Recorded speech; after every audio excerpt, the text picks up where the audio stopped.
Bom dia pessoal. Eita, bom dia Rádia, bom dia Jonathan, bom dia Juliana, bom dia Karen, bom dia Bom dia. Fabiana, bom dia.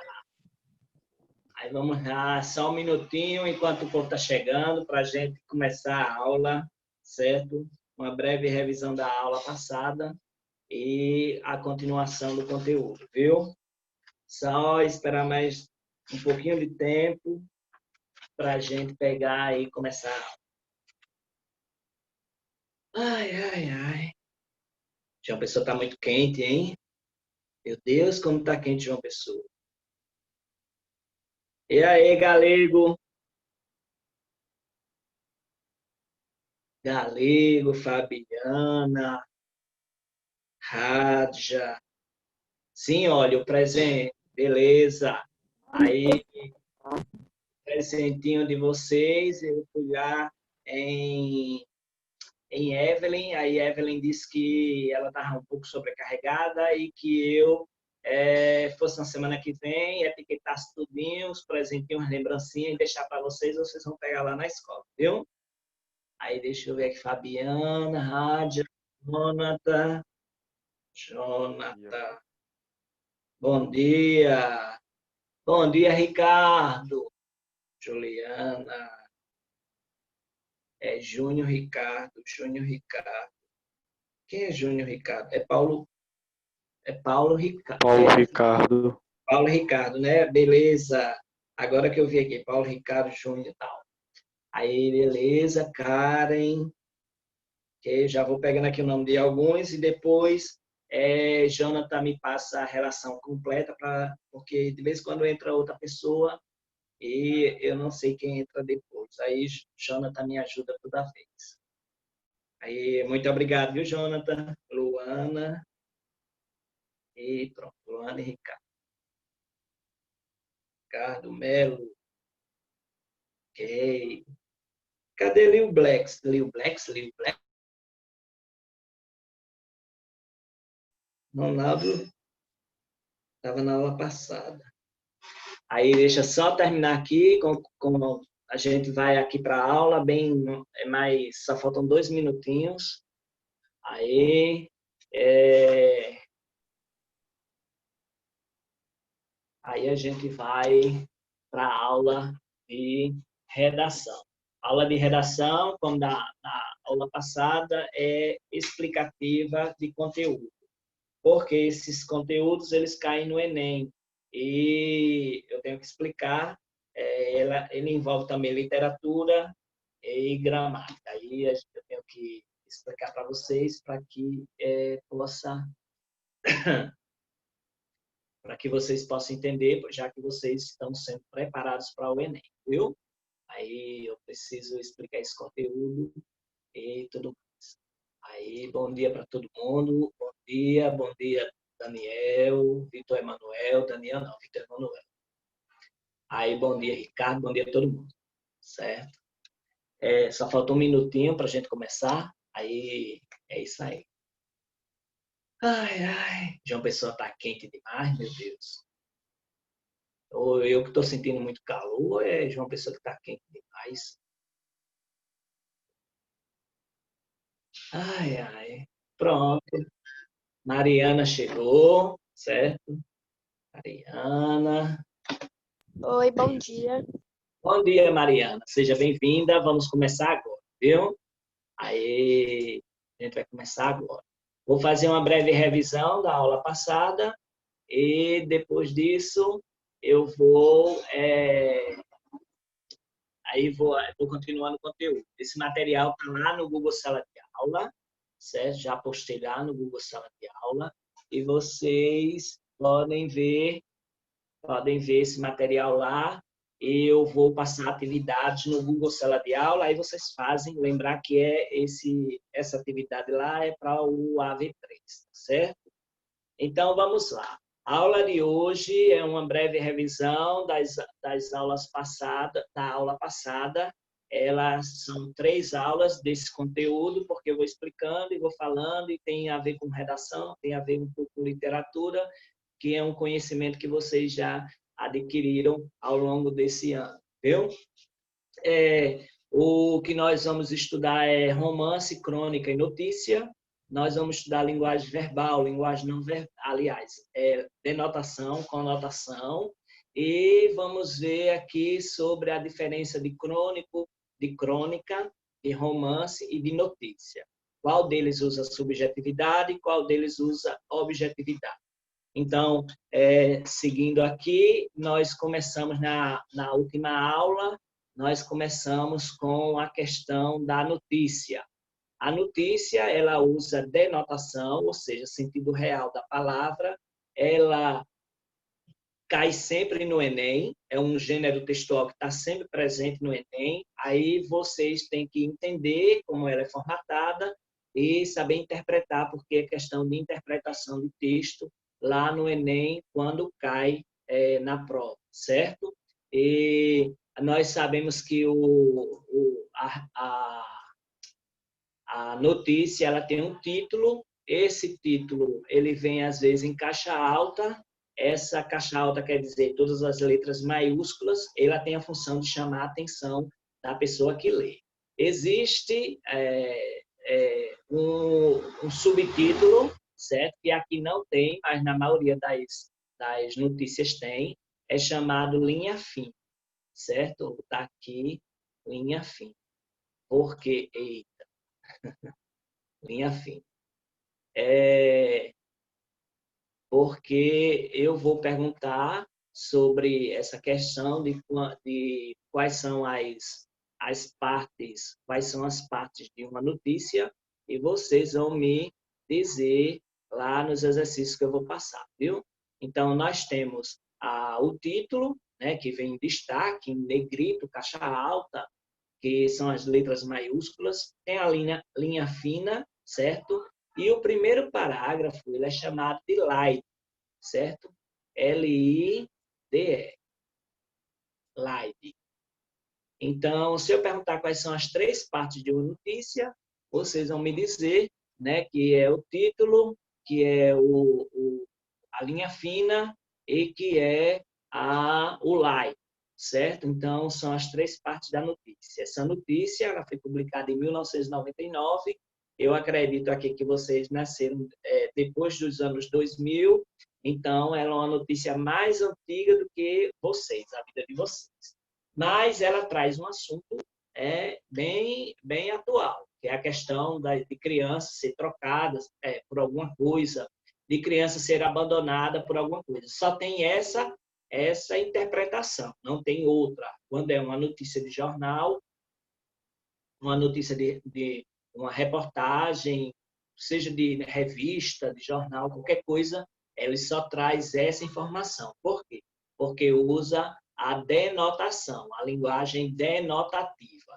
E aí eu vou reler para vocês a matéria e a gente vai seguir.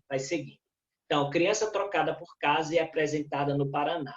Um dos 4 bebês trocados pelos pais por material de construção, cestas básicas e até uma casa foi apresentado ontem pela manhã na sede do Sicredi, Serviço de Investigação de Crianças Desaparecidas da Segurança Pública do Paraná. A criança estava em Curitiba com o engenheiro Antônio Ricardo Siqueira, 39, e a comerciante Luísa Helena Pereira, 39, havia cerca de um mês. O menino continuará com o casal que foi indiciado em inquérito policial até decisão final da Justiça. O casal foi indiciado sob acusação de venda ou troca de crianças de acordo com o Estatuto da Criança e do Adolescente.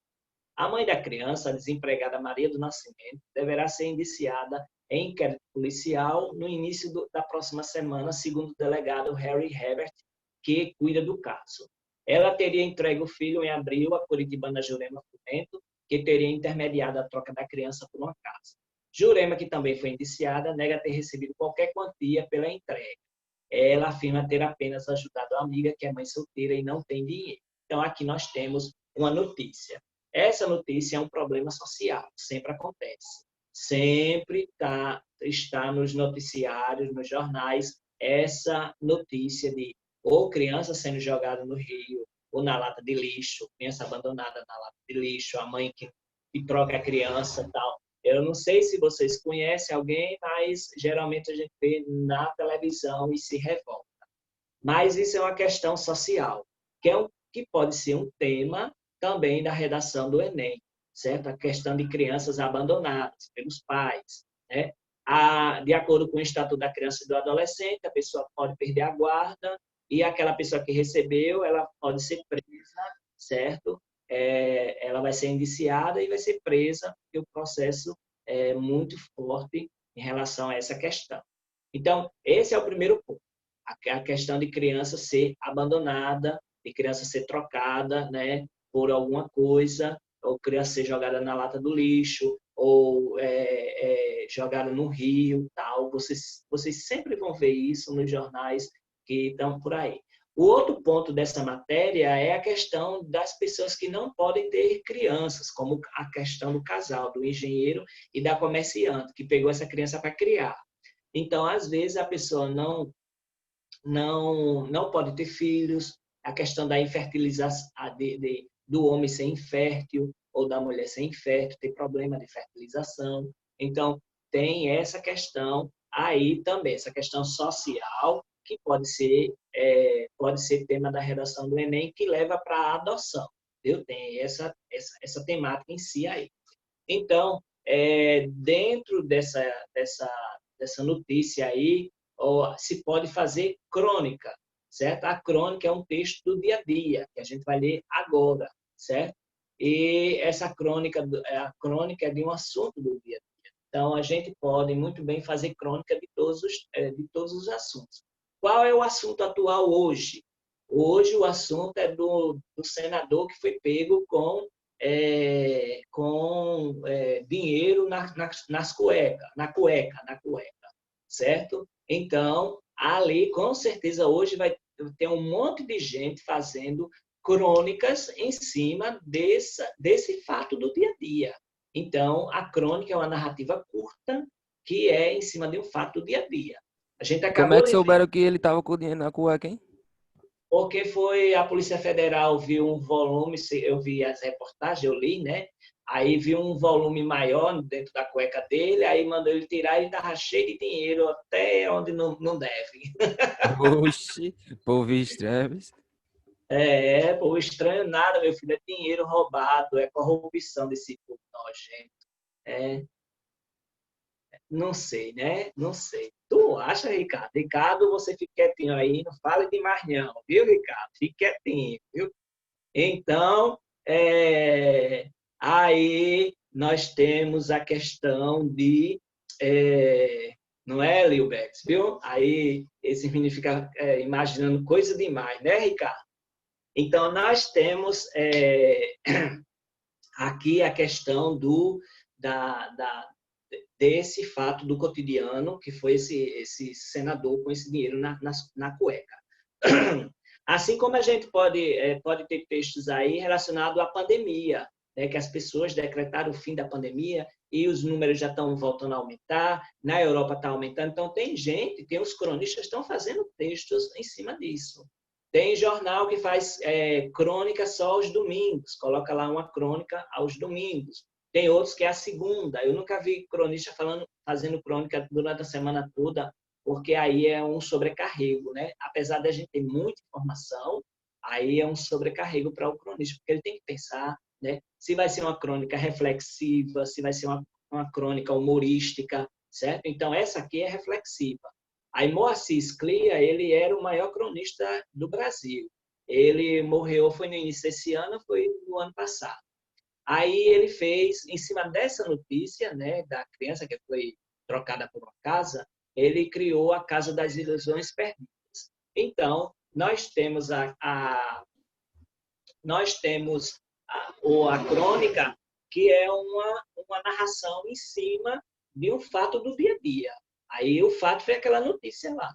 Aí eu vou ler para vocês e depois a gente vai comentar para a gente avançar.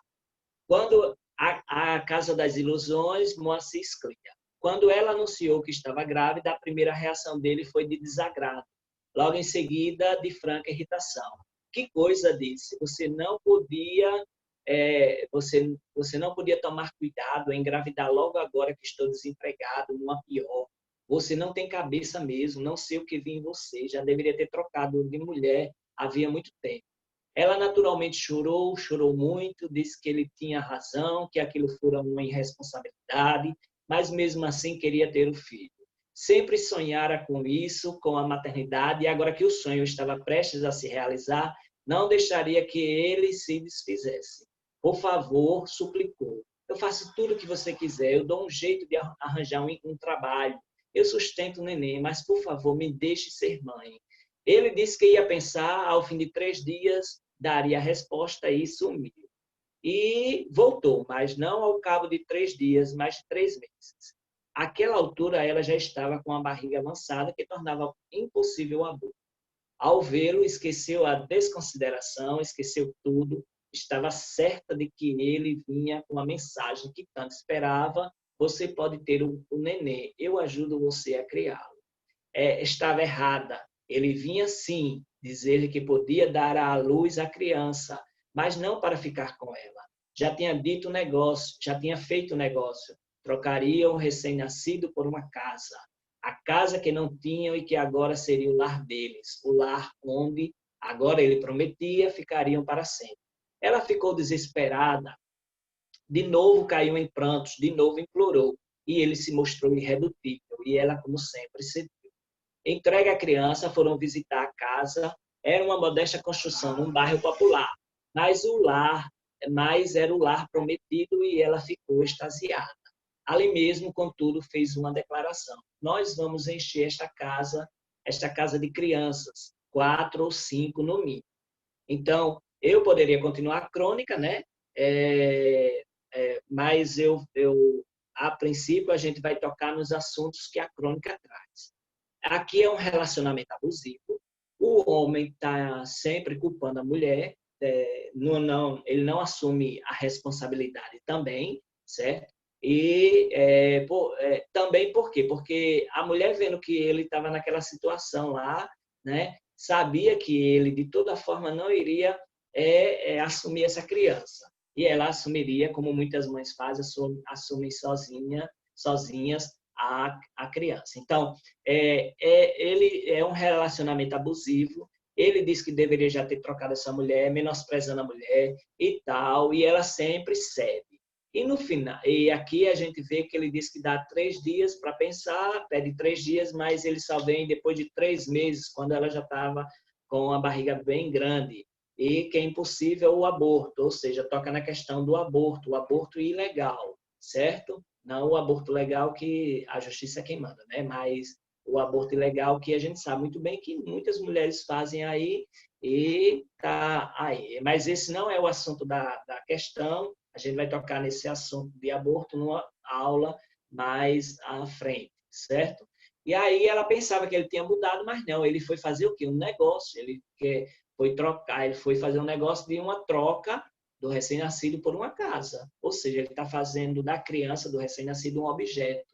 E aí a mãe ela fica desesperada, mas ela cede de novo e ela troca pela casa. E lá na casa, ela ainda promete que vai ter 4 ou 5 meninos no mínimo. Se a gente fosse continuar a crônica, dos finais é que ele se aborreceu, ele não quis assumir mais responsabilidade, brigaram e terminaram vendendo a casa e repartiram, e ela terminou ficando sem um filho e sem marido e sem a casa também, né? Então, é um dos finais que pode acontecer. Então, a crônica, ela traz esse assunto que a gente viu lá na notícia. Então, Moacir Scliar viu essa notícia e fez o texto em cima dessa notícia. Então, a crônica, ela usa uma linguagem conotativa ou de conotação, que é uma linguagem figurada. Você vê aqui poucas personagens, só tem o homem e a mulher. Você não sabe o nome do homem, você não sabe o nome da mulher, certo? E você não sabe o local específico onde eles estão. Eles parecem que estão assim no meio da rua, no meio de alguma coisa vaga, não tem um local específico. Então, mas a crônica, ela é uma narrativa curta, com poucas personagens e que fala de um fato do dia a dia. Então, usa conotação, certo? A subjetividade. Essa é Essa é a ideia do cronista. Não é a minha ideia, mas nem a sua. É a ideia do cronista. Quando a gente for interpretar um texto, a gente tem que ver o que é que aquele autor, o que é que aquela personagem quer, ou o que está fazendo, o que é que a gente interpreta. A gente tem que interpretar olhando para aquela questão.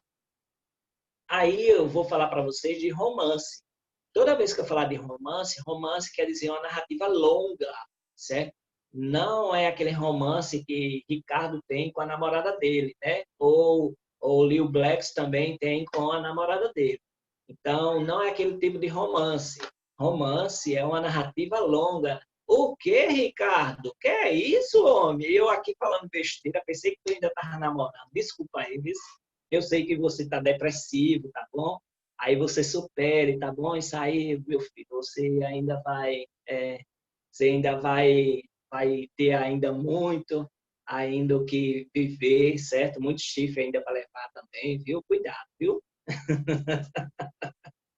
Tá certo? Brincadeira, viu, Ricardo? Brincadeira. Mas aí você supere, viu? Você supere isso aí, essa dificuldade e vai para frente, viu? Certo? Beleza. Aí nós vamos falar sobre... Aham, que bom. Aí a gente vai falar sobre romance. Romance, como eu já disse, é uma narrativa longa. Existem os romances românticos, os romances modernistas, romances realistas, romances de ficção, romance policial. Por exemplo, eu tenho alguns romances aqui. Quando eu digo assim, ó, romance, aí olha, olha o tamanho dos romances. Aí os romances são narrativas longas, certo? Então, olha, aqui nós temos vários livros que eles são romances. Eu vou explicar para vocês. Olha, existe esse romance aqui, que ele é um romance modernista. Ele é chamado de Mar Morto, do Jorge Amado. Jorge Amado era baiano e vocês vão estudar ele no próximo ano, no terceiro ano, viu? Que ele é modernista. Então, ele tem vários livros que foram transformados em filmes, certo? Vários livros de Jorge Amado foram transformados em filme ou novela, certo? Aí nós temos esse aqui, que é um romance romântico, é chamado O Seminarista, de Bernardo Guimarães. Bernardo Guimarães é do romantismo prosa, né? do romance romântico. Ou seja, é aquele que, depois de todas as coisas, sempre tem um final feliz, igual essas novelas de televisão, certo? Sempre tem um final feliz. Então, o Seminarista, de Bernardo Guimarães escreveu A Escravizaura. Alguém já viu essa novela, que foi transformada em novela, né? Alguém já viu A Escravizaura na Record, na Globo? Na Globo ela é muito antiga, sabe? Mas na Record é a novela mais nova que tem, apesar de ter quase 15 anos, né? Então, Bernardo Guimarães, ele escreveu O Seminarista. Aí deixa eu falar um pouquinho da história de O Seminarista. O Seminarista conta a história desse homem que ele se apaixona por uma mulher e ela não, assim, ela não pode corresponder a ele, porque tem classe social diferente. Aí ele vai para um seminário, certo? Um mosteiro, seminário, convento, essas coisas. Aí termina virando um seminarista, um padre, certo? Aí depois eu vou procurar mais informações para dar. Agora, esse livro aqui é chamado Primo Basílio, de Eça de Queiroz. Eça de Queiroz, ele é um escritor português realista. O que é um romance realista, professor? É aquele romance que não tem um final feliz, certo? Aqui, nesse caso, o Primo Basílio de Eça de Queiroz, ele fala sobre esse Basílio, viu? Cadê Ricardo? Ricardo está aí ainda? Ricardo está aí ainda? Vai começar a zoação, meu Deus do céu. Já tô... Aí, ó, aí esse Primo Basílio, né? Ele vai morar em Portugal e lá ele encontra a prima dele, que um dia ele namorou, né? Que ficou com a prima dele, né? Namorou. Aí ela já é casada com um engenheiro, tal. Aí vem aquelas conversinhas, tal, tal, tal, tal, tal, tal, e o que é que acontece? Eles fazem sexo. né? Mas não dessa forma que eu estou falando. Estou falando, eles pegam e tem um relacionamento e ela fica deslumbrada, apaixonada, certo? E o que é que acontece? Acontece que ele deixa a mulher para lá, né? Essa prima, que ela é casada com um engenheiro. Aí essa prima dele começa a fazer umas cartas apaixonadas e tal. A empregada pega essas cartas e começa a chantagear a mulher, né? E a mulher já está suspeitando que o marido já sabe desse rolo que teve na vida dela. E aí ela começa a ficar com depressão e termina morrendo. Ou seja, não é um romance romântico, certo? É uma narrativa longa, mas é um romance realista que mostra um final infeliz, certo? Isso aqui. Outro livro bom também é A Menina que Roubava Livros. Deixa eu botar aqui, ó. Menina que Roubava Livros. Quem já viu o filme, o livro é tão bom quanto o filme, viu? E aí tem uma novidade, que o narrador aqui desse romance, ele é a morte. O narrador é a morte, viu? Aí quem já viu o filme sabe todinho que ele é narrado pela morte. A morte, ela vai contar essa história sobre a menina que roubava livros, e o filme é belíssimo. Quem quiser ler o livro ou o filme, eu indico. Outro livro que aí eu sei que vocês já viram é Dom Casmurro, certo? Dom Casmurro de Machado de Assis, que eu acho que vocês já estudaram ele no realismo naturalismo. Só que esse livro de Machado de Assis, ele é em quadrinhos, ó. O Dom Casmurro, ele é em quadrinhos, ó.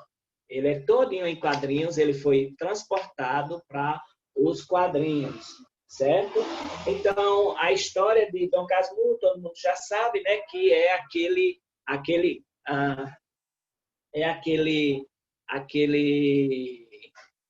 deixa eu ver quem foi que falou aqui. Ah, tá certo. Diário de uma banana, sei lá. Isso aí não é de criança não, Ricardo?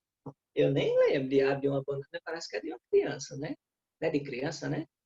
Sei não. Eu nem lembro disso aí. Eu sei do filme, né?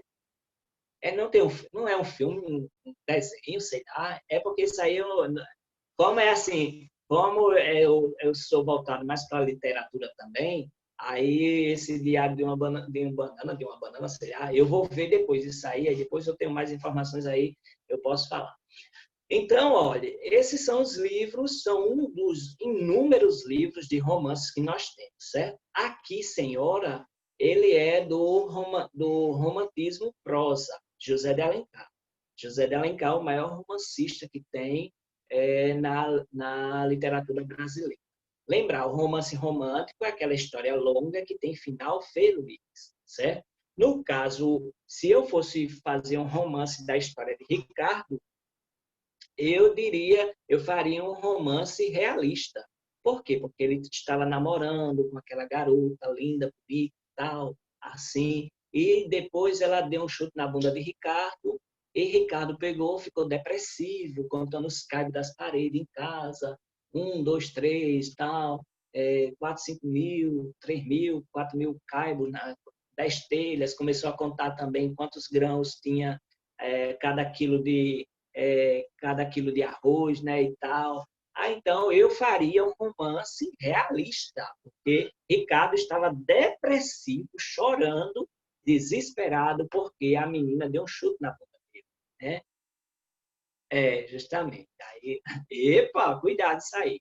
Aí, então, Ricardo deram um chute, a menina deu um chute na bunda de Ricardo, deu um chega para ele, nele, e aí ele ficou lá depressivo. Então, eu faria um romance, se eu fosse escrever essa história, eu faria um romance realista, porque o final não é feliz. Agora, se terminasse Ricardo casado, com um monte de menino, feliz da vida e tal, aí seria um romance romântico, uma narrativa longa que terminava com um final feliz. José de Alencar, ele é desse período, do romance romântico. Então, Aurélia Camargo, eu vou reler para vocês, né? Sobre Senhora. Senhora é um livro e que tem a personagem Aurélia Camargo e Fernando Seixas, que depois de todas as coisas eles terminam felizes para sempre, né? Aquelas histórias lá de novela, que as novelas têm essa mesma ideia. Então, Aurélia Camargo, filha de uma pobre costureira e órfã de pai, apaixonou-se por Fernando Seixas, homem, porém desfez a relação, movido pela vontade de se casar com uma moça rica, e Adelaide Amaral, e pelo dote ao qual teria direito de receber, certo? E, passado algum tempo, Aurélia, já órfã, recebe uma grande herança do avô e ascende socialmente. Passa, pois, a ser figura de destaque nos eventos da sociedade da época, dividida entre o amor e o orgulho ferido. Ela encarrega seu tutor, Tio Lemos, de negociar seu casamento com Fernando por um dote de 100 contos. O acordo realizado inclui, como uma de suas cláusulas, o desconhecimento da identidade da noiva por parte do contratado até as vésperas do casamento. Ao descobrir que sua noiva é Aurélia, Fernando se sente um felizardo, pois, na verdade, nunca deixara de amá-la, e abre seu coração para ela. A jovem, porém, na noite de núpcias, deixa claro, comprou para representar o papel de mulher de marido que uma mulher, na sua posição social, deve ter. Dormirão em quartos separados e a Aurélia não só não pretende entregar-se a ele, como aproveita as oportunidades que o cotidiano lhe oferece para criticá-lo com ironia. Então, aqui tem uns assuntos bem marcantes de crítica à sociedade. Primeiro, ela não pode ser solteira. Ela está na alta sociedade, ela tem que ser casada, certo? Até 1950, do século XIX até 1950, a mulher que era mãe solteira, que não tinha namorado, não sei o quê, ela não era bem vista na sociedade. Se fosse na sociedade elite, né, na elite, ela também não era bem vista. Aí a Aurélia, você vai ver que ela é filha é órfã, o pai dela provavelmente fugiu para casar. Por quê? Porque naquela época os casamentos eram arranjados. E, às vezes, as pessoas não gostavam, né, do casamento arranjado e fugia. E o pai, que arranjou aquele casamento, não deixava a herança.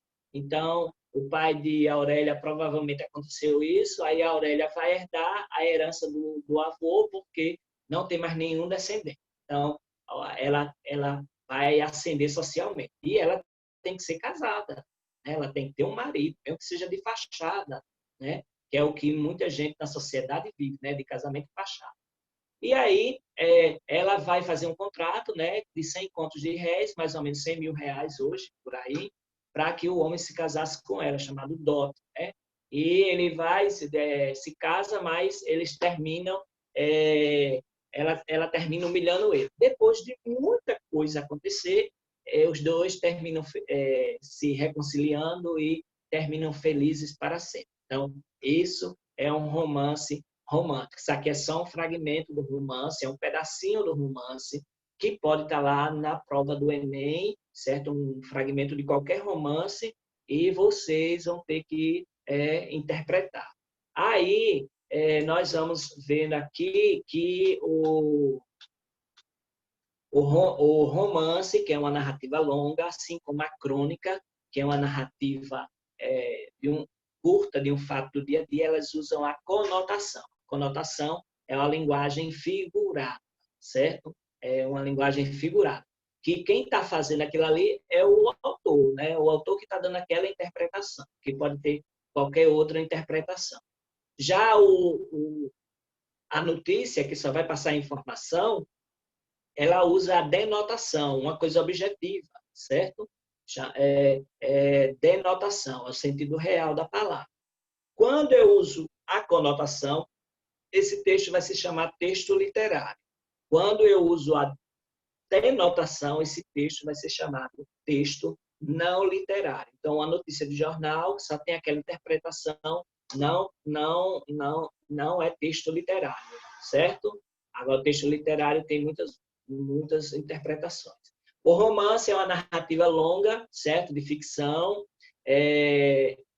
Nós vemos aí várias capas de romance, né? Como aquele romance de ficção, com aqueles lobos e tal, o Crepúsculo, Amanhecer, Anoitecer, essas coisas aí, e vários outros, como eu já mostrei para vocês aqui. Aí o romance ele vai aparecer entre 1605 e 1612 com Dom Quixote de La Mancha, de Miguel de Cervantes. Aí o Dom Quixote de La Mancha, ele é um romance que fala desse Dom Quixote, é um homem que se intitula Dom Quixote, arruma um ajudante e ele mora em La Mancha, nessa cidade. E ele vai atrás a sua amada. Então, Miguel de Cervantes ele vai criar esse romance Dom Quixote de La Mancha, que algumas crianças elas veem esse livro lá naqueles livros ilustrados que os pais leem, ou a escola lê e tudo mais, quando são bem pequenininhos. Aí, as características do romance. É uma história complexa, certo? O leitor ele vai se aprofundar naquela trama, ele vai conhecer muito bem, aliás, cada protagonista, certo? Cada cena que tem, né? Tem uma ação que está se desenrolando, igual as novelas de televisão. Tá? Uma personagem falando, daqui a pouco vai ter outro, vai ter outra e tal, e vários núcleos, certo? É assim que é o romance. Ele é uma história bem complexa. Tem várias personagens, certo? Mas, por exemplo, quem assistiu... Ricardo, tu assistiu aquela Mulher do Bolo? Ai, meu Deus, Maria do Bolo, Maria não sei o quê, esqueci o nome da novela, que eu quase não assisto as novelas. Que tem a Maria lá do bolo, que ela vendia bolo e tal, e que foi o maior sucesso da Globo nesses últimos tempos, eu não assisto na série. Aí, mais, teve essa última novela aí, Maria da Paz, muito bem, João, aí, muito Maria da Paz. Ó. Então, teve essa novela que foi o maior sucesso da Globo, por quê? Porque pegava uma personagem, certo? Que ali ela representava o bem, né? Enquanto todas as outras coisas eram contra ela. A filha era contra ela, quis roubar ela, tomou a fábrica dela e tal. Então, você vê que tem muitos peripécias. No final, a mãe, né? A mãe recupera a fábrica e começa a viver uma vida totalmente diferente da que estava na situação que ficou complicada. E a filha, no final, encapetada, né? Com o Satanás no couro lá e um diabo cada dia mais na cabeça. Mas aí foi ali a interpretação do autor. Ele usou a conotação. Então, tem várias personagens, numa novela tem vários personagens, num romance tem várias personagens. O cenário é bem variado, acontece aqui, acontece em outros ambientes. O tempo, é claro que pode ser de duração de meses, de anos, tal, depende do autor. O enredo tem vários fatos, o narrador pode ser... Todo romance é romântico, como eu já disse para vocês. Romance é uma narrativa longa. Pode ser de suspense, pode ser romântico, pode ser de aventura, pode ser policial, pode ser também de ficção, e tem muitos outros, né? Aí, esse é a característica do romance. Na próxima aula, certo? Nós vamos pegar e ver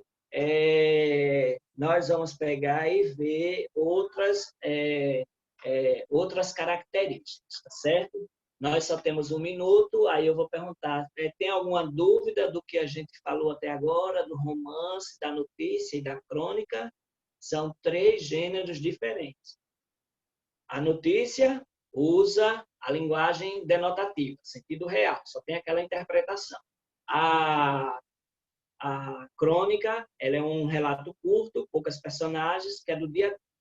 E a linguagem, o romance é uma narrativa longa,